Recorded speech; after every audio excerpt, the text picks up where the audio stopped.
Right now, we have a massive crisis at our southern border. My home state of Texas is bearing the brunt of this crisis. In the last month, CBP agents encountered 180,034 illegal immigrants crossing the border. That is a 674% increase from last May. That is stunning. We are on path to have over 2 million people cross the border illegally this year, the highest rate in 20 years. Where were we last year? Last year, we had the lowest rate of illegal immigration in 45 years. To my Democratic colleagues on this committee, I ask you, why haven't you gone down to the border? Joe Biden refuses to go to the border. Kamala Harris refuses to go to the border. Indeed, Kamala Harris seems to go everywhere else except our southern border. In 6 months, the Senate Judiciary Committee has not had a hearing on the crisis at the border. The approach of congressional Democrats is they don't want to know. The approach of President Biden and Vice President Harris is they don't want to know. When asked about it, Vice President Harris laughed and said, well, I haven't been to Europe either. Well, you know what? Joe Biden's in Europe right now. Maybe it's time for the person ostensibly in charge of the border from this administration to go to the border. And there's a reason Joe Biden doesn't want to go to the border. There's a reason Kamala Harris doesn't want to go to the border. There's a reason Senate Democrats on this committee don't want to go to the border.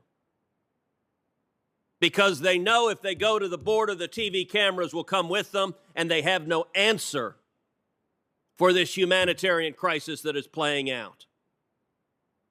I challenge my colleagues on the committee, go look at the Biden cages. I've seen them, cage after cage after cage of little boys and little girls packed in 1,700% capacity.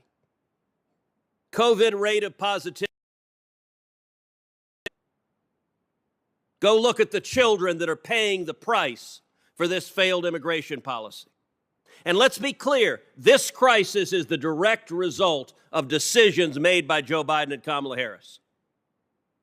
The very first week in office, Joe Biden immediately halted construction of the border wall. The very first week in office, Biden returned to the failed policy of catch and release. The very first week of office, Biden ripped to shreds the Remain in Mexico international agreement that had produced the lowest rate of illegal immigration in 45 years.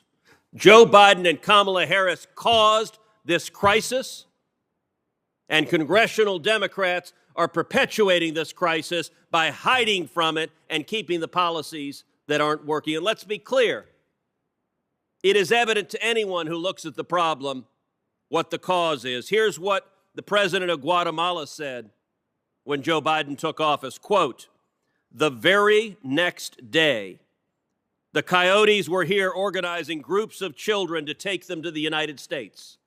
That's the president of Guatemala. How about the president of Mexico? Here's what he said. He said that people see Biden, quote, as the migrant president, and so many feel that they're going to reach the United States. The message from Joe Biden and Kamala Harris to the traffickers, to the cartels, is the gates are open, come on in. The message is, give us your children, and I will tell you to my colleagues, look in the eyes of the little girls and little boys that are being physically abused, that are being sexually abused. This is not compassionate. This is not humane. Children are suffering because of your policies. And what do Senate Democrats do? Don't have a hearing on the crisis. Let's have a hearing on amnesty instead. The two bills here, one would grant amnesty to 3 million people, another would grant amnesty to 4.4 million people. Mr. Edlow, what message do the traffickers hear? What message do the people thinking about coming here illegally hear? What message do the parents getting ready to give their small children to traffickers to come to America hear when Congress's message is, we will grant amnesty if you come? What's the effect of that message? Now is the time to come. That is the message.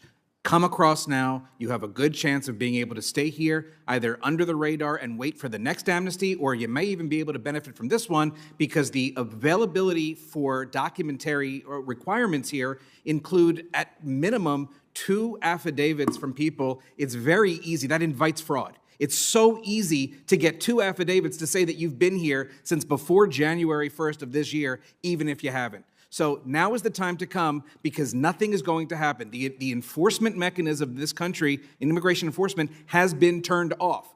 Prosecutorial discretion is ruling the day just like it did back in the Obama era, and the result is going to be the same with flagrant disregard for the law by criminal aliens and by those that want to exploit our laws now, like the smugglers. And that's why we see things even months ago, like horrific car accidents where close to 20 migrants were found in an SUV that was overturned, and many were killed and seriously injured.